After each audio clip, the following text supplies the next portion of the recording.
सर्दी हो या गर्मी, संडे हो या मंडे, रोज खाओ अंडे अंडे। ফার্স্টে একটা পেন নেব, এরপর সামান্য পরিমাণ তেল, একদম বিন্দু এক ফোঁটা তেল, তারপর ঝাঁকি ঝাঁকি ঝাঁকি ঝাঁকি ঝাঁকি, তারপরে আবার ঝাঁকি ঝাঁকি ঝাঁকি ঝাঁকি ঝাঁকি ঝাঁকি ঝাঁকি ঝাঁকি দেওয়ার পরে পুরো তেলটা ভালো মতো তাওয়াতে মেলাবো। এরপর ডিমটা আস্তে করে নিয়ে পুশ করে ছেড়ে দেবো। একদম পরিমাণ মতো সুন্দর মতো একটা লবণ নেব, লবণ নেওয়ার পর ঠাস ঠাস ঠাস ঠাস করে ছিটিয়ে দেবো। সেটা কোনো শেষ।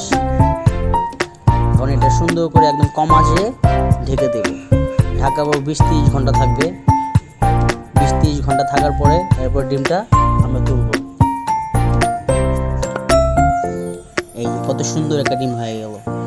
এটা একদম তেল ছাড়া আমরা ডিম সিদ্ধ যেমনটাকে তেমনটা। তারপর আস্তে করে নিয়ে কাটবো। এখানে একটা, এখানে একটা, কাটো কাটো, তারপরে কাটলে